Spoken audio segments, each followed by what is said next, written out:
आपका सुदामा चरित जो नरोत्तम दास ने इसकी रचना की है, हिंदी साहित्य का खंड काव्य है। श्री कृष्ण और सुदामा गुरु भाई थे, एक ही गुरु के आश्रम में रहकर विद्या अध्ययन किया था।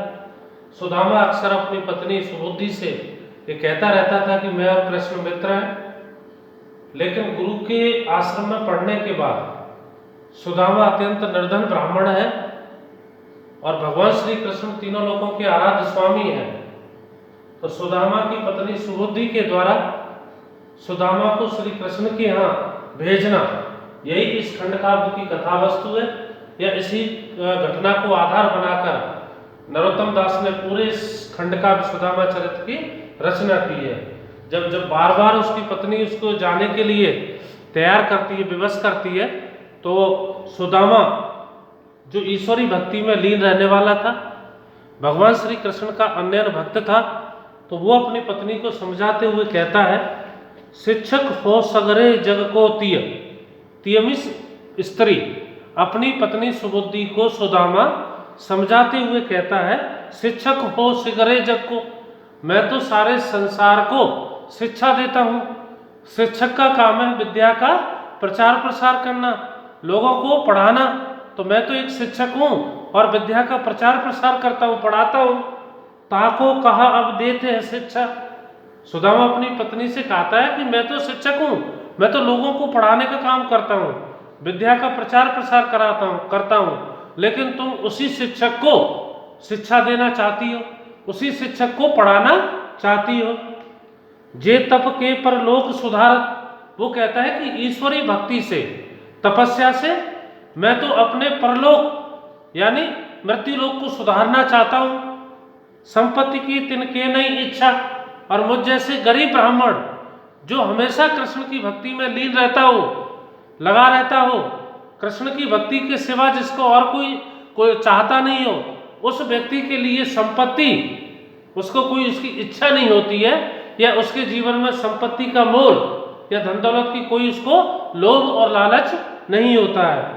मेरे हिये हर के पद पंकज, वो कहता है कि मेरे हृदय में, या मेरा हृदय, मेरा मन हर के पद पंकज भगवान श्री कृष्ण के कमल रूपी चरणों की वंदना करना चाहता है, आराधना और भक्ति करना चाहता है।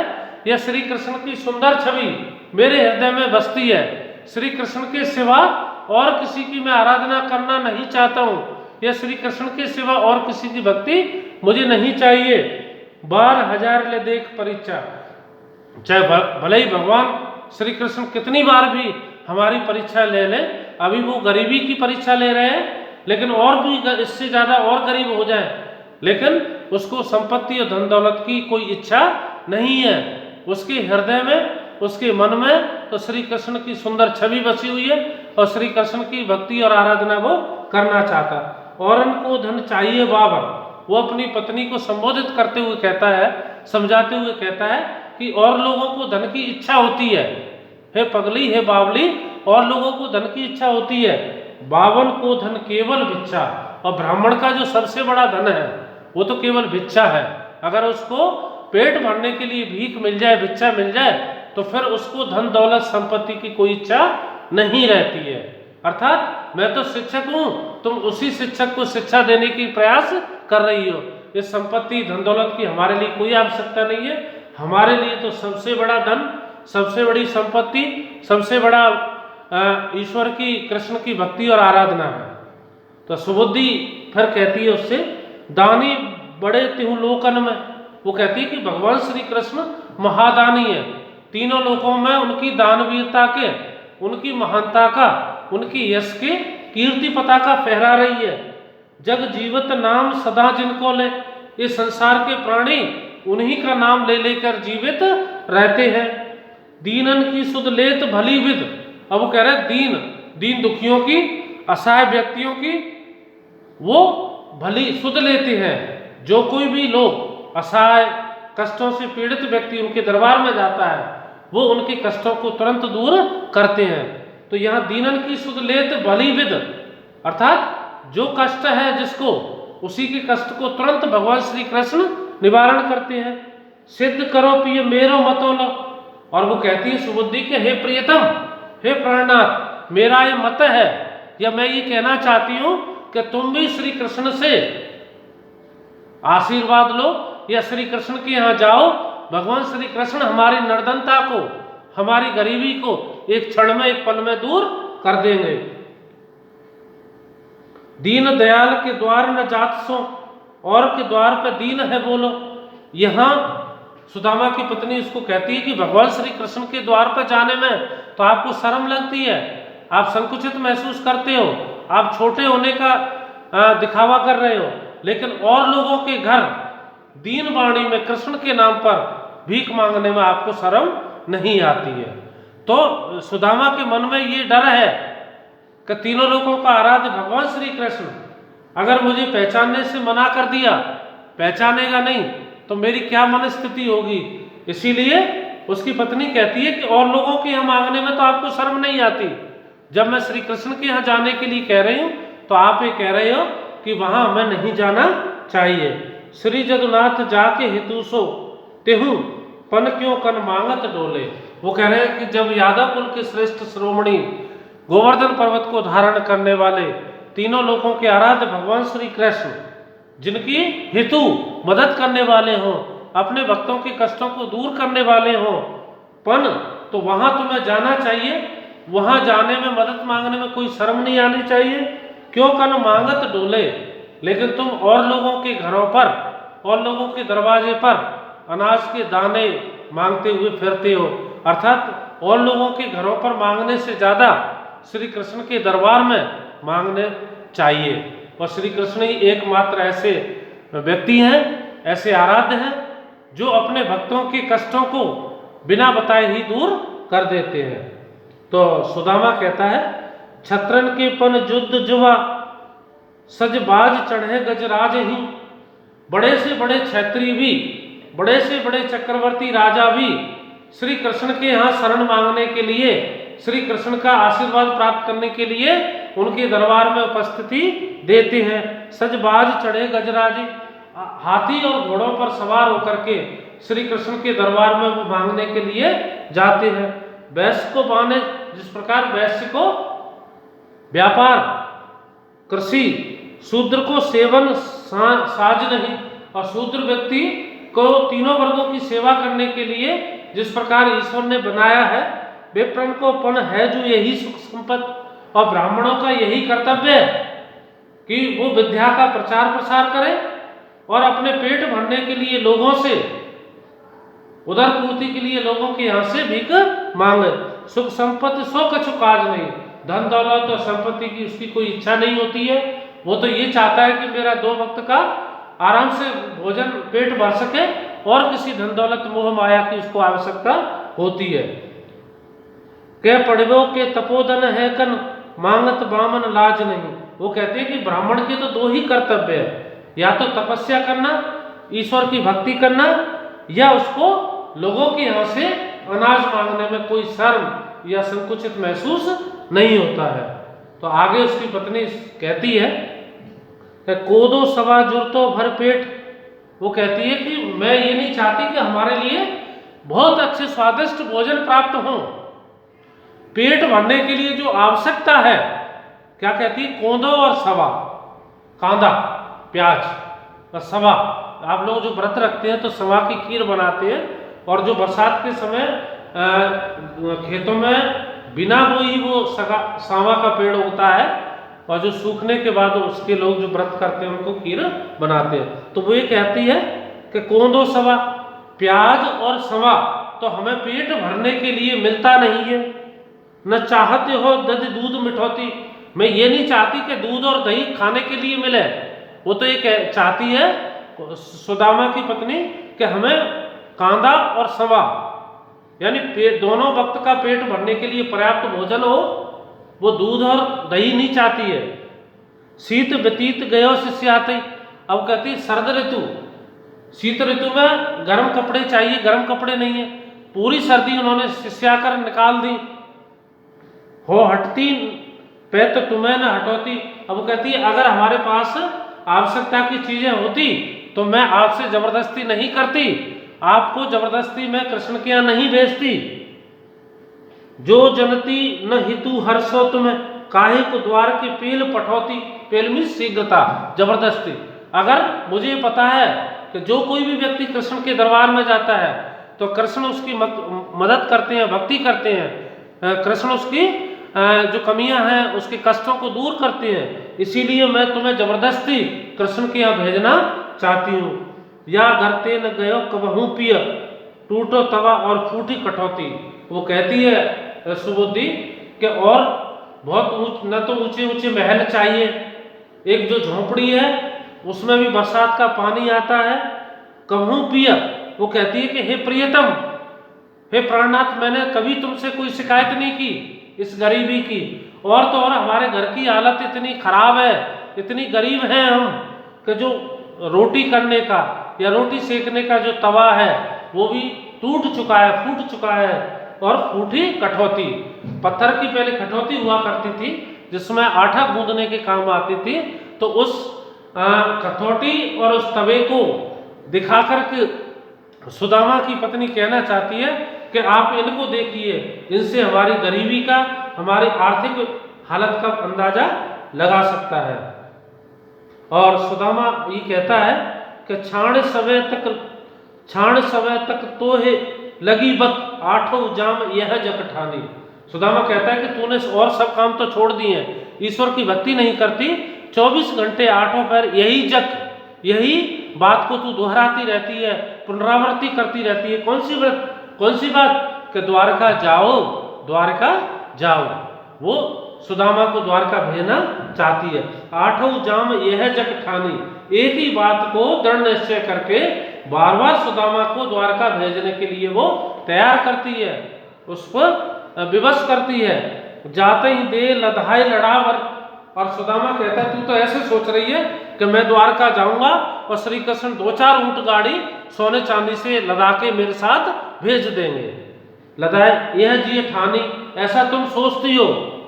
पावे कहाते अटारी अटा जिनके विद दीन है टूटी सी छानी। अब कहती है जब भाग्य में या विधाता ने टूटी झोंपड़ी में सोना लिखा है, टूटी झोंपड़ी में रहना लिखा है, तो ऊंचे ऊंचे महल हमारे भाग्य में कहां से आ सकते हैं? क्योंकि हमारी किस्मत में तो ये टूटी झोंपड़ी, घास फूस की बनी झोंपड़ी ही लिखी हुई है। जो पे दर्द लिखो है ललाट पे, ललाट मीन्स भाग्य। और सुदामा कहता है जब भाग्य में गरीबी लिखी है, गरीबी में जीवन व्यतीत करना लिखा है, काहू पे मेट न जात अयानी, तुम तो अज्ञानी हो। जब विधाता ने हमारे भाग्य में, हमारी किस्मत में गरीबी लिख दी है, इस टूटी झोंपड़ी में रहना लिख दिया है, तो इस टूटी झोंपड़ी और गरीबी की कोई नहीं मिटा सकता है। और तुम तो ऐसे सोच रही हो कि मैं श्री कृष्ण के यहाँ जाऊंगा और श्री कृष्ण 2-4 ऊंट गाड़ी सोना चांदी लदा के हमारे साथ भेज देगा। और आगे देखो, वो जब वो कहता है कि भाग्य में गरीबी लिखी है सुदामा, तो हमें वहां नहीं जाना चाहिए, गरीबी में ही जीवन व्यतीत करना चाहिए। फिर उसकी पत्नी कहती है पूरन पैज करी प्रहलाद की। भगवान श्री कृष्ण ने अपने भक्त प्रहलाद की प्रतिज्ञा की भी रक्षा की। भक्त प्रहलाद को जब उसके पिता हिरण्यकश्यप मारना चाहते थे, तो नरसिंह अवतार में भगवान विष्णु ने अपने भक्त प्रहलाद की रक्षा की। खम्मस बांध पिताजी मेरे, और उसके पिता को जिस प्रकार भक्त प्रहलाद को मारने के तमाम प्रयास किए, लेकिन भगवान विष्णु का अन्य भक्त होने के कारण उसने सब परेशानियों उन पर विजय प्राप्त कर ली। साक्षात भगवान विष्णु को नरसिंह अवतार में आना पड़ा और हिरण्यकश्यप का वध किया।